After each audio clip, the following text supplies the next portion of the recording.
Welcome back, everybody, to Up the Game 2019.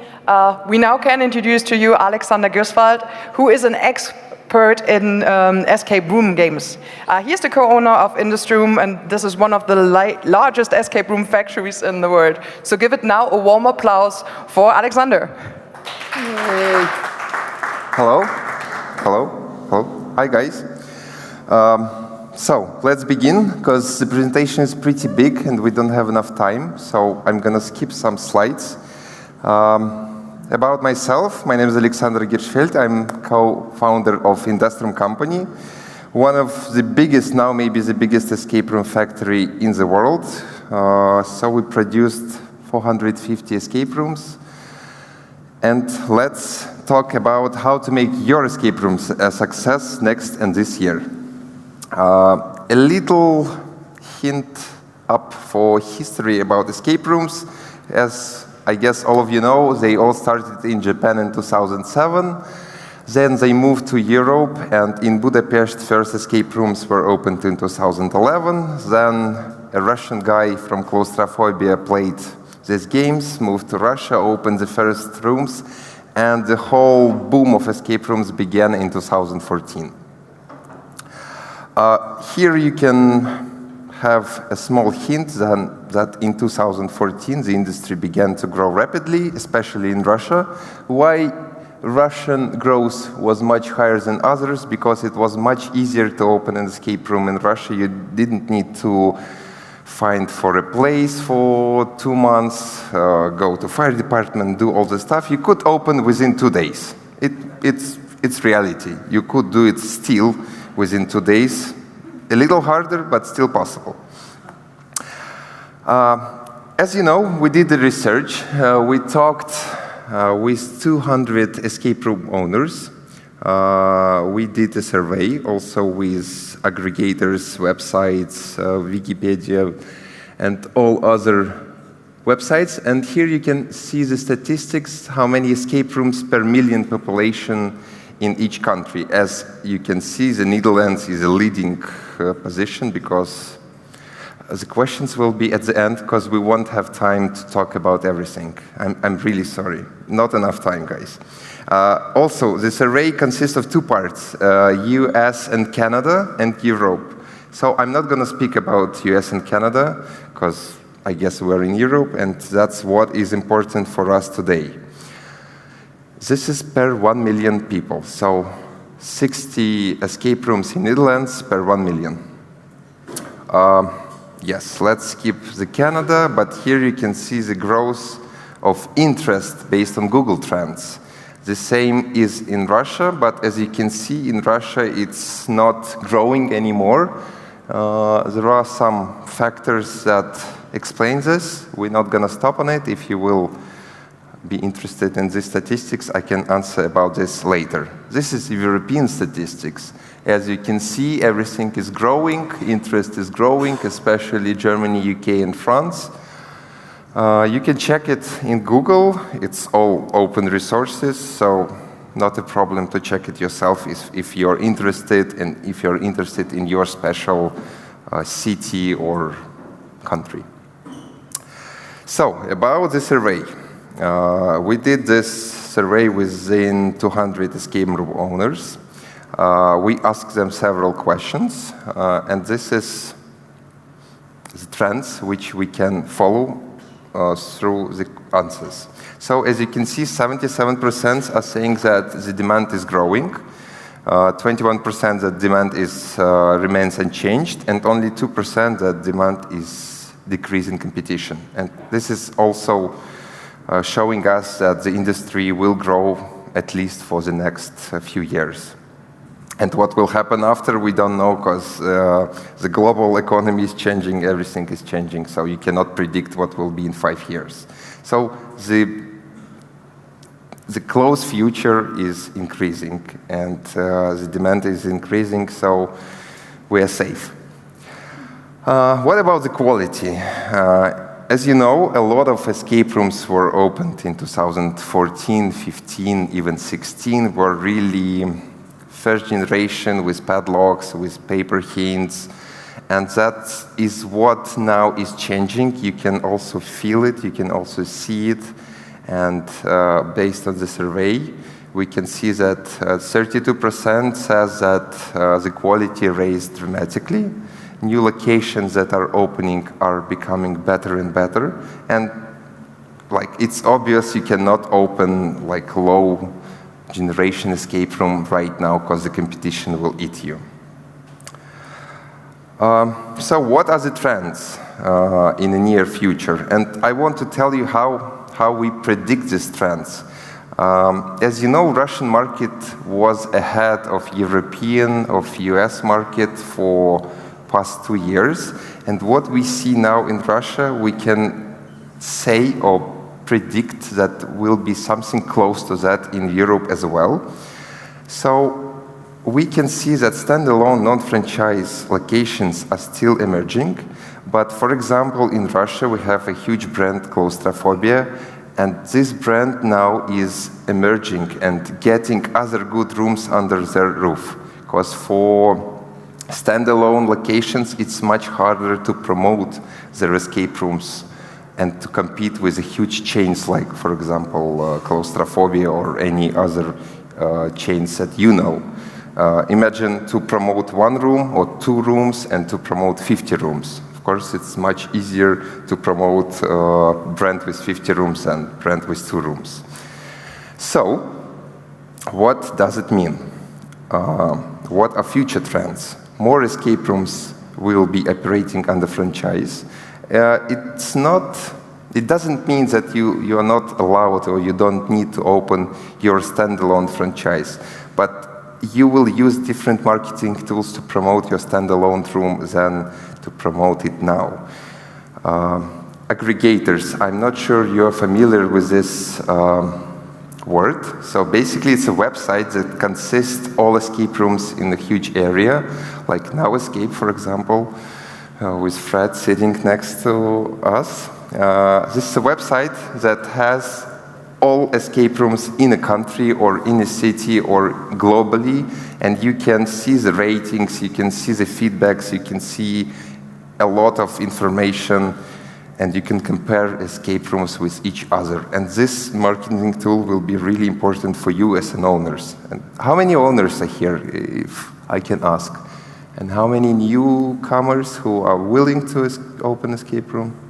Okay, perfect. This will be really useful for you and for the owners as well, because I will tell you some hints how to make your existing escape room better and how it can be competitive with even new escape rooms which are opening right now. So let's move on. I will skip US and Canada. Let's talk about Europe. Again, the survey, we asked owners what have changed within a year or within 2 years in Europe, and most of them told that the equipment remained the same in 50%, and 50% is trying to increase their escape rooms. And we can see the trends for escape rooms that they're becoming more high-tech, more decorated, more storytelling. So basically, owners are trying to let players leave this hour and feel the atmosphere of the room. And this is really important, that what will make your escape room successful. Because I guess most of you played escape rooms, and you know what I'm talking about. When you're playing like a first-generation room without a story, without decoration, without any cool wow puzzles, and when you're playing a good one, decorated, storytelling, with wow effects, you will never go to first-generation room after that, or you will you won't pay the same amount at least for this room. What these trends are showing us, that for now in Europe, you're not in 69% the rent remains the same, but as you can see, 31% is paying more, and this means that new escape rooms are opening in better locations. They're using bigger spaces. They're trying to attract customers not just with their escape rooms, but with other small things like parking, like close destination from the center, so on and so forth. So wages, the salaries for game masters, for operators are increasing as well, and this is also understandable, and this is why. I will give examples a little later about the salaries, about the game masters, but as you can see, 50% are remaining the same and 50% are growing, and I will explain to you a little after why. So the statistics.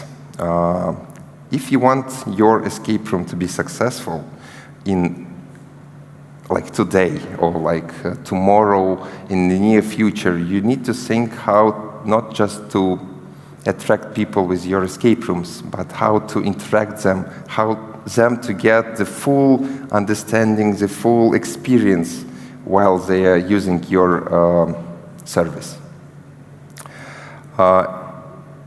So as you can see and as you can feel, the competition is growing, more escape rooms are opening, and in order to be successful, you need to offer a better product.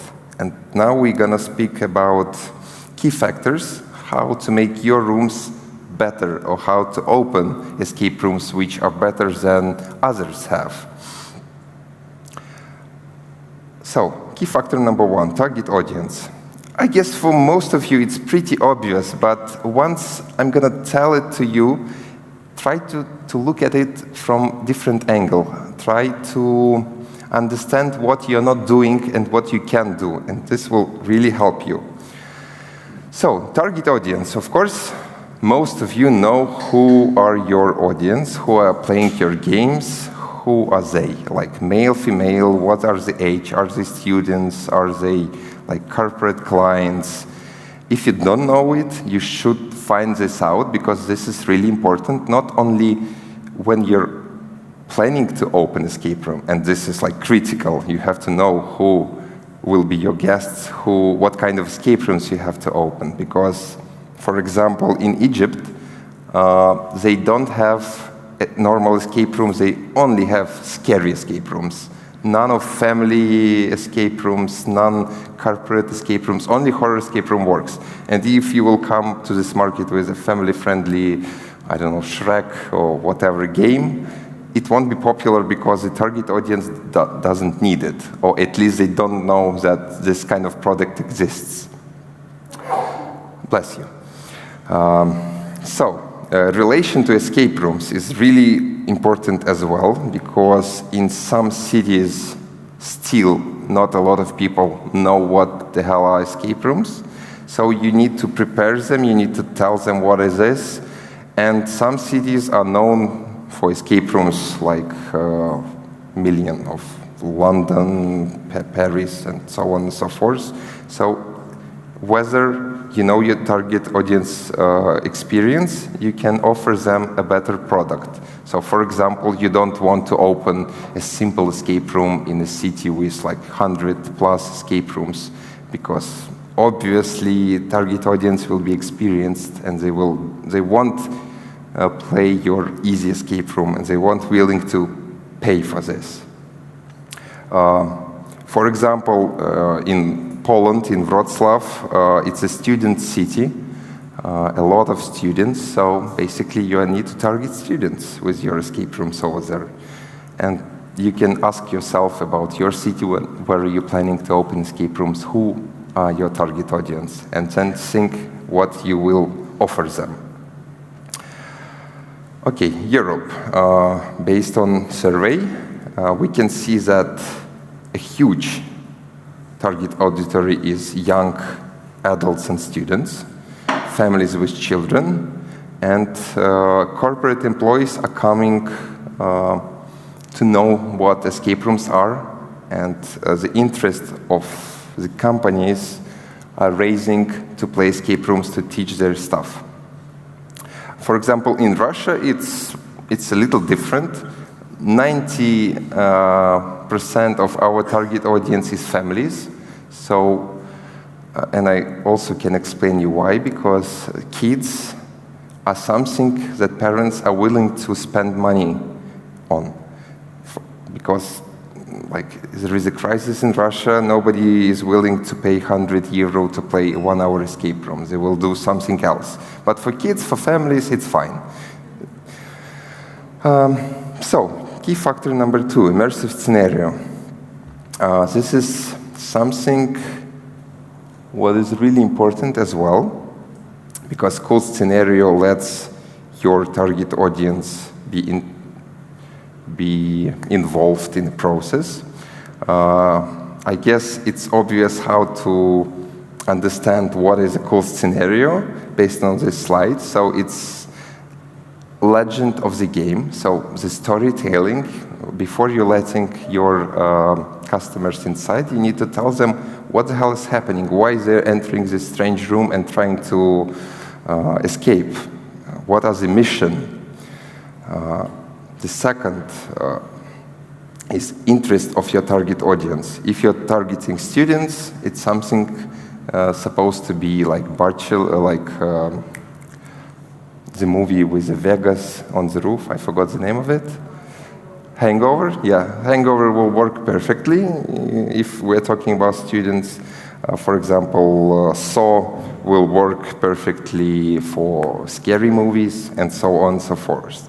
And of course, what is really important as well is wow effects and anchors. What are anchors? Anchors is something people will talk about after they leave escape room. And this is also really important because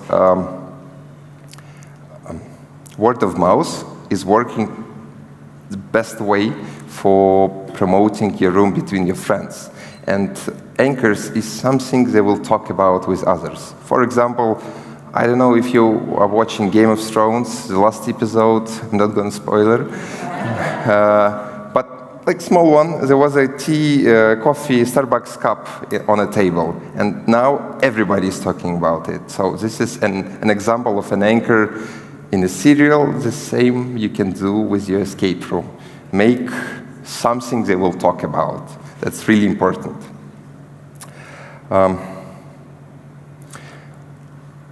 It's not secret how you can do an immersive script. So there are 3 options. You can create the script yourself. Of course, it's not easy. You have to know certain rules. You need to be creative. For some of us, it's easy. For some of us, it's impossible. So option 2 is to order it from professionals. The price is unknown. Also, you can buy an existing scenario.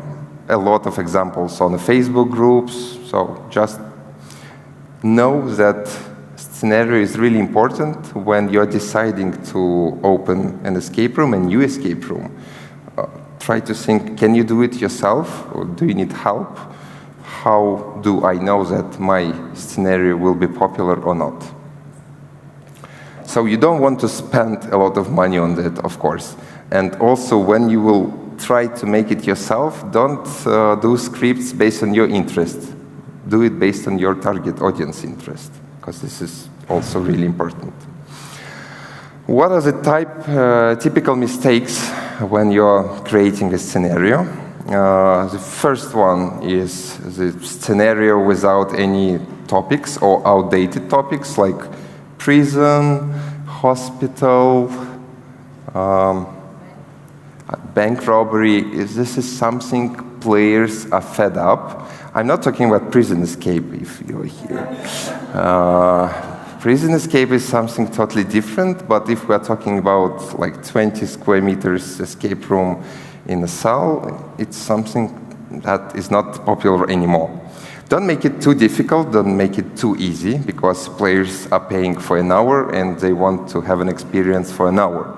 nobody will come back to play escape room if they didn't succeed. So it's something you should think about to let them win at the 59, 61 minute, because the feedback after that will be much better, because everybody wants to succeed.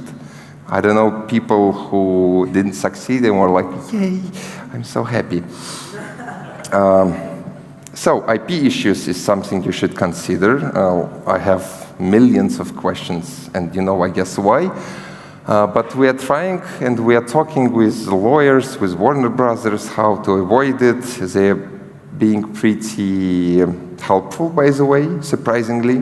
They're telling me how to avoid to use IP issues with Magic School, which is inspired by Harry Potter, of course. So don't name your escape rooms Harry Potter, or don't use logos from Harry Potter. Make it something close to that, but not the copy of it. And of course, don't make it not a first generation. I don't like the word first generation, because nobody knows what the hell is third generation, fourth generation. So if you're using an escape, or if you're creating an escape room and you're making a space war or whatever, spacey escape room, don't use padlocks. Because padlocks in the space, this is something you will never see. It's okay to use locks in a pirate room, or I hope it's clear, but don't use objects that will catch your eye and they will feel strange in this environment which you're letting your people in. So let's talk about the trends in escape room industry. Corporate games are coming bigger and bigger. I'm not sure if Valeria is here. No, she's not.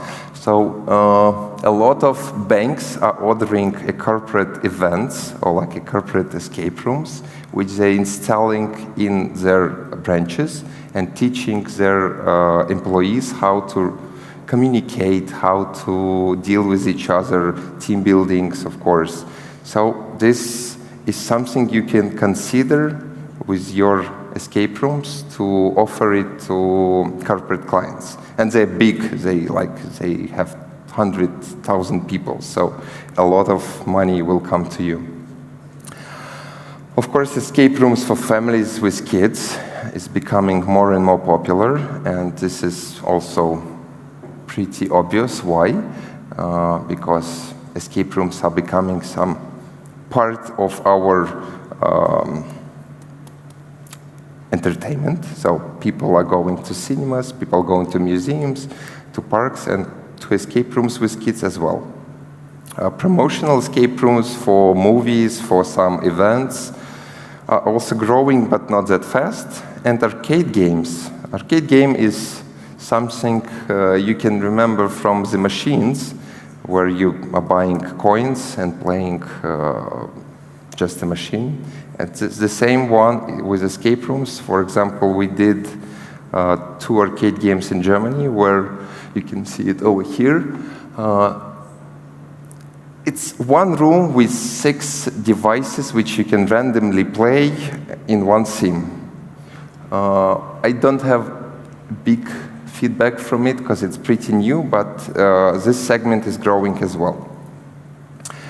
The key factor number 3, your resources. The resources you use to run escape rooms, it's the game masters, your administration, and here how you can update your stuff.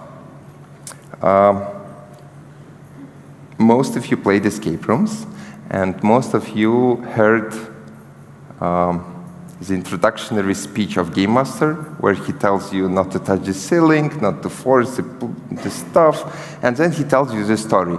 How many times he heard storytelling in costume or like artistic storytelling?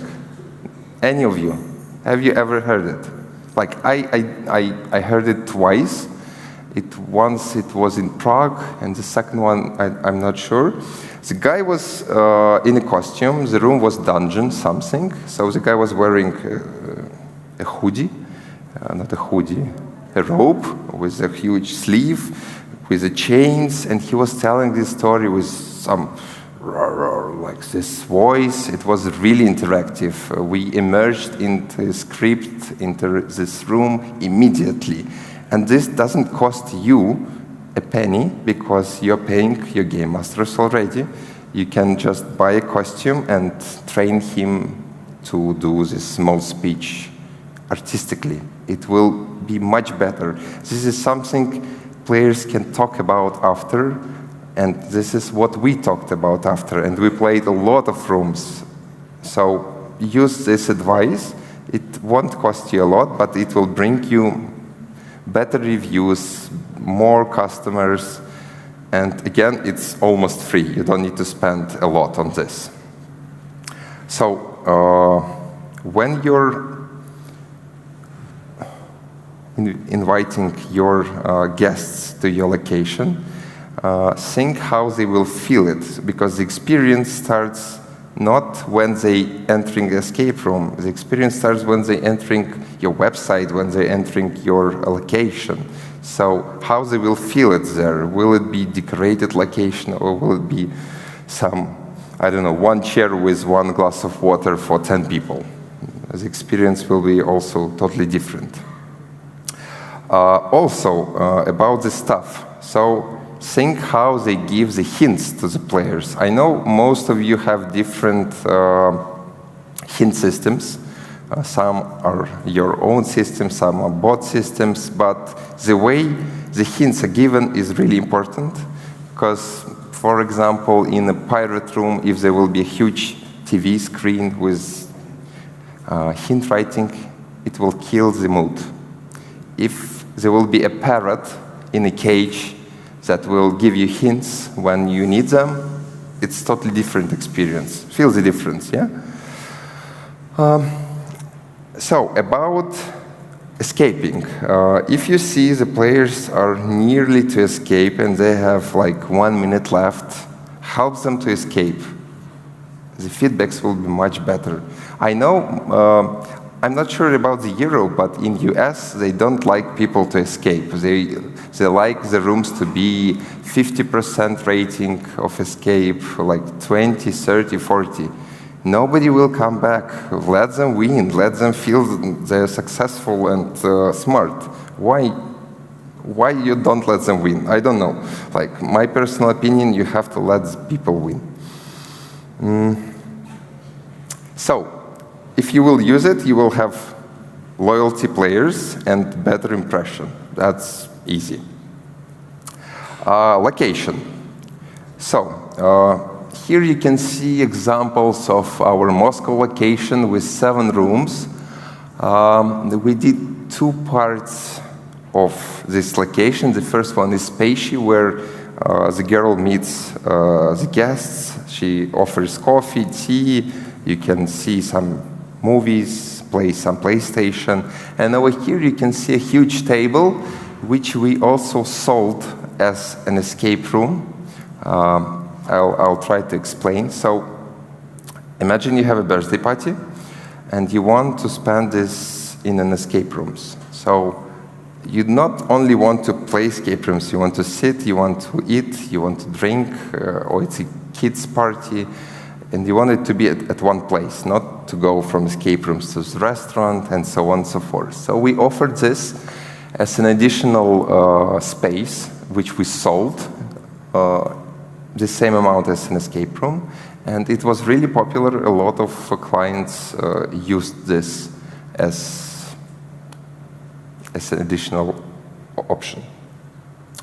Of course, geolocation is important. How you decorate your waiting area, how you decorate interior design. So what extras do you offer them? Maybe you offer them some VR, maybe you offer them something different, but let the people stay in your location and enjoy it. This is also really important. Promotion opportunities. I don't know if you, I guess none of you are promoting your location as a separate experience from escape rooms, but you can do it. If you have a good location, you can offer birthday parties, offer spending time there. It may bring you extra clients as well. Of course, logo, window banners are something you can consider, but it depends on your regulations of the country, so on and so forth. But think how to use maximum possibilities to promote escape rooms, location, your brand, and everything. Key factor number 4, marketing tools. Of course, there are paid marketing tools and free marketing tools. So Google AdWords now is getting bigger and bigger. I guess most of you are using it. If you don't use it, start using it. Of course, there may be a problem to find the right person who can make this work better, but this is something you should consider. I know a lot of owners are getting into Google AdWords themselves. I'm not sure if this is really good idea because it's a hard tool to use, but try to find a specialist who will run this advertising, Google advertising for you, and it works really well.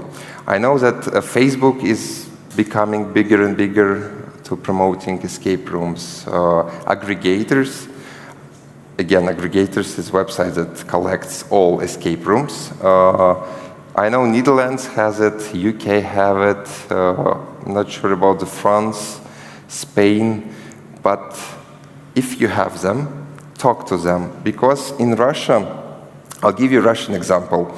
At the beginning, the Google AdWords to get a customer costed us 50 cents. So we are paying 50 cents, we get a customer for $50. Like the game costed $50 in Russia to play for 4 people. It was in 2014. In 2015, it became $1. In 2016, it became $25 to get a customer from Google, from Yandex. We have Yandex, it's the same as a Google. And at some point, the cost to get the client from Google costed the same amount as a ticket to escape room. So it stopped working for us. And then the aggregators came into market. They said, pay us 30% from the game ticket, and we will bring you clients. And that worked very good. I mean, we used them for a year and a half, approximately, and we tried to get rid of them, because 30% to some aggregator seems a lot, but when you're paying 100% to Google and 30% to aggregator, of course, it's much better to pay 30% than 100. Also, there is some companies or some websites that offers reviews on your escape rooms. Again, I guess you know them pretty well, because there are some known companies in UK who travels around Europe playing escape rooms, writing reviews. How can you use them? Of course, if your game is shit, it won't save you from going bankrupt. But if you have a normal, good game, these reviewers will come, will play it. You need to talk to them. I mean, you don't need to bribe them or force them to write good reviews, but you just have to treat them as a person, treat them as a professional player. Because when you played 300, 400 games, none of escape room will be super interested for you. I can tell you based on my opinion, my personal opinion. But if the game is okay, you get the full understanding what was there, and the game master or the owner talked with you, explained you some details you didn't get, you will have much better impression. And a lot of mistakes I saw myself with this review guys, when the game masters just threw them out and doesn't even talk to them. And of course, reviews after that is much worse. So, and it works not only with the these review guys. It works with everyone. I mean, with just regular teams who succeed, who didn't succeed. If you talk to them, you will explain them how this puzzle works, why it works this way, not other way. It will work much better. Something you can share as a flyers, gift certificates, street promotion, cross promotion, word of mouth. I guess most of you tried to use it or used it. Some cases were successful, some were not successful, but the best is working word of mouth, because friends talk to friends, so on and so forth. More people you will have, more word of mouth, better word of mouth will work. So use it, and it will be really cool marketing tool. Here you can see the comparison of Europe and Canada and what kind of tools and how often they use it. As you can see, Europe and Canada is using this marketing tool pretty well. Not a lot of European companies are using Google advertisement. I don't know why. This is something you should consider, because like Google is known and he knows how to get you customers. Just pay him. It works with everyone, yeah? So let's move on. I told it to you already, but have a look at this slide. Word of mouth, again, is really important. You can instruct your staff to be nicer, to talk with the players. You have to contact with every client with negative reviews and with positive reviews. And negative reviews is something you should work harder, much harder, because it is something you need to, not to get rid of, but to make it smooth. Because every angry client costs you like 100 good clients, I mean, satisfied clients. So this is something you should consider, talking to them, maybe offering them free game, but one team with bad review costs you much more than this free game, so think about it. And as you can see, a lot of companies are interviewing players after the game, but almost 40% doesn't do it. So consider this a hint how to improve your staff work. Post best reviews on Facebook, on your websites. This will allow people to understand that you have a good game. Let's jump to another section. How many of you owners show your rooms pictures on the websites? I mean a real picture, not just some strange magic wand. So only 2 or 3 of you. Why don't you do it, the others? Are you afraid that people will see the room and will not come because it's not that cool? Or why? Can you tell me? Some of you. Okay, if you're so shy, I can tell you why it didn't work at the beginning. I mean, in US and in a lot of European companies, they're just posting some general picture without showing a room. Why it was like this? Because the rooms were pretty simple, not decorated, and you didn't want to get rid of the clients before they even come to see the room. But if you have a good decorated room with wow effects, with cool decorations, show some piece of it so players will see how cool are the rooms. Interact them with the pictures. Use them as a promo. For example, when they escape, you're making the pictures of a team. Most of you are doing it in front of wallpaper. Let the players make the pictures inside the room if the room is beautiful, because these pictures will be shared with different friends, with social media, and this will work as a word of mouth as well, if the pictures will be good. If the pictures will be like, I escaped on a white wall, of course it's not that cool. But if the guy is sitting on an iron throne, this will work totally different. So use the best reviews in advertising as well, because this is something that may work, may let people to go to your room after all, and of course, share them. If we're talking about bad reviews, try to deal with them extremely serious and try to turn negative reviews maybe not in the positive, but in neutral ones. This will also help you to be a better company on the market. So now you can see how many companies are using social medias and what social medias do they use. 100% are using Facebook. That's obvious because most of the players are there. 35% are using Instagram, Twitter, TripAdvisor, Snapchat. But of course, as you can see, Facebook and Instagram are most important ones. Also, about promo pictures we talked, but what about promo videos? This is something you can also consider because promo videos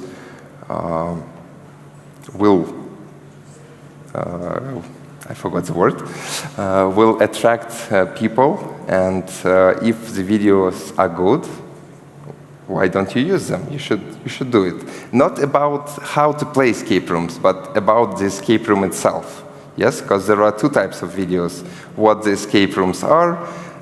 It was like 2014, 2016, when not a lot of people were familiar what the escape rooms are.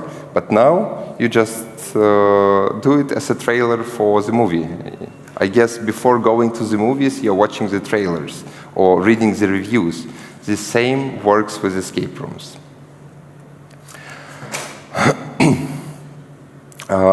We asked already not 200 owners, but only 50, because 150 didn't answer. How much money do you spend on Google? Here is the statistics. I cannot say it's a good statistic or bad statistics. That's just the numbers you can use and compare with yours. Key factor number 5, the short payback period. All of you are opening escape rooms to earn money. I guess most of you at least. Because I saw, like I have clients that said, money is not important for me. I just want a really, really, really cool escape room to invite my rich friends. And he spent like enormously amount of money. He opened escape room,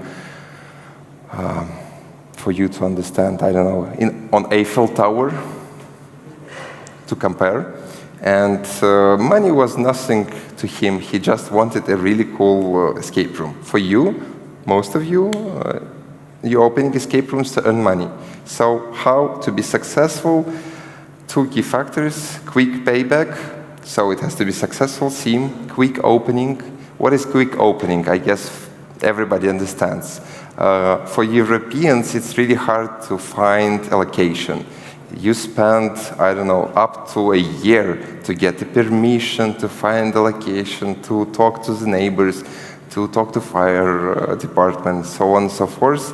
So it's okay. Like if this is something you cannot get rid of, do it, but don't start paying rent before you get everything done, or like don't start paying taxes or whatever. Once you open escape room, that's the starting point when your expenses starts. Of course, there are some preparations, but still, don't. I have also examples when the guys rented a place and then waited for 3 months to get escape rooms. Why? Why are you paying 3 months? Long life of escape room. As all of you know, a lot of players don't treat escape rooms right. They're trying to force, to break, to do vandal stuff. So when you do your room, be prepared that nobody will care that you spent 1 year doing this masterpiece. They will just break it in 1 second. So make it really hard to break. And of course, one more important stuff, that you can maintain your escape room. So because also my personal example, we sold an escape room to a guy. He got it, he installed it himself, but he couldn't even change the bulb himself. And he was asking, can you fly to US and change it for us? Like, you have to have your head on a neck, not somewhere else, and you have to understand some simple rules. Of course, I'm not asking for clients to change the code or like to solder electronics, but change the bulb, come on.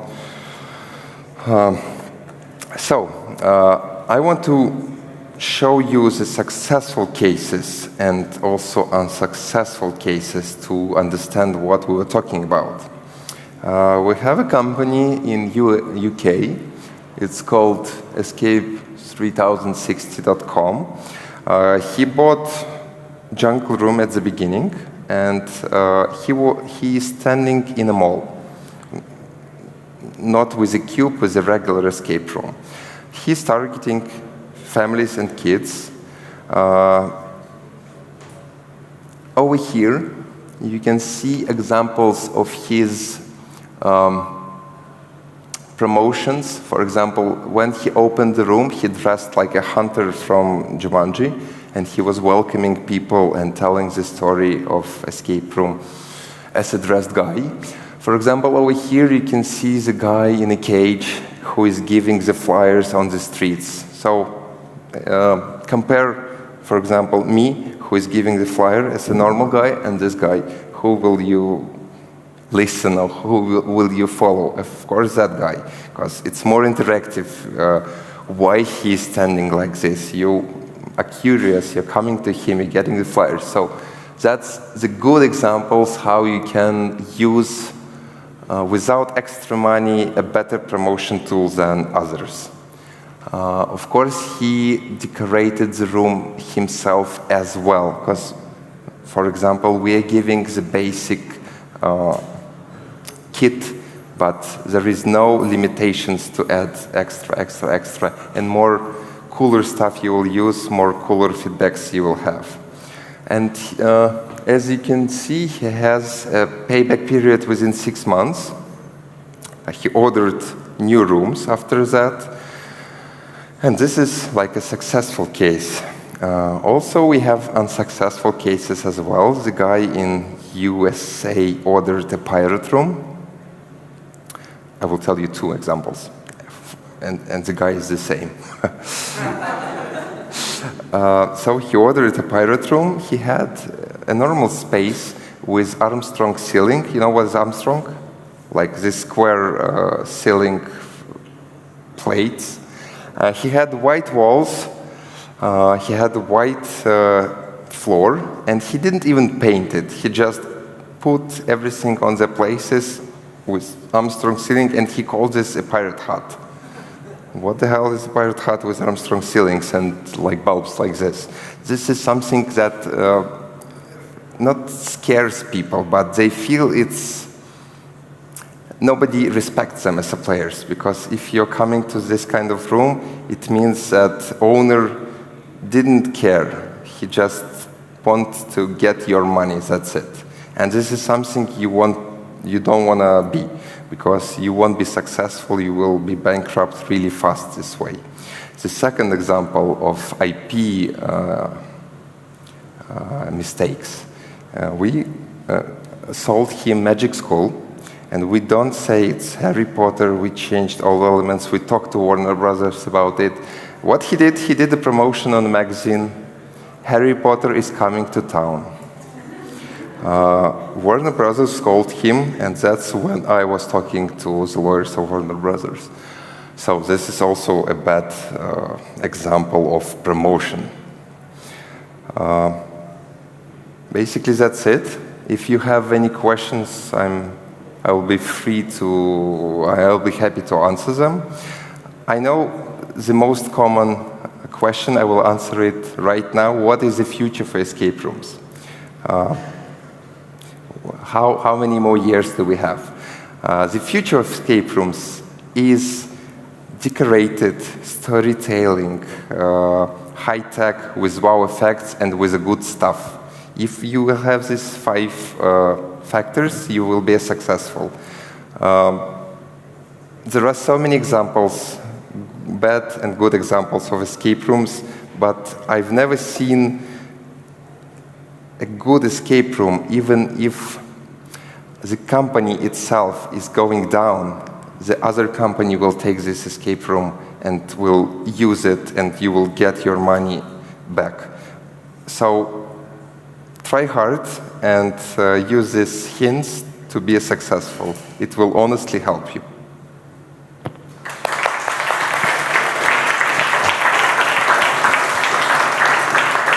So, questions now? Please, I don't see you. Yes, wait. Thank you. I had a question about escape rooms in the first couple of sheets. Do you mean location or company or like number of games? For escape rooms, yeah, not for the company. Nobody cares where you're as an office sitting. It's important where the games are, where they come to. No, I mean with the numbers between all the different countries. So you say like 60 games for each million or so. Oh, you mean this web? Let me go.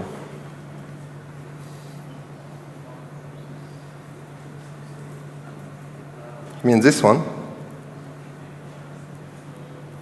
Yes, this one. Uh-huh. This is number of games or companies? Games. Okay. Rooms. Thanks. Rooms, okay. Guys, this is open statistics based on, this one based on your local aggregator. You can check it yourself, see how many rooms there are, and go on Wikipedia, check how many millions of people living in Netherlands. Here you go. I was also surprised by this enormously big amount of games, but that's a fact. I cannot argue with that. Thank you. You're welcome. That's it. Thank you so much, guys. It was a pleasure.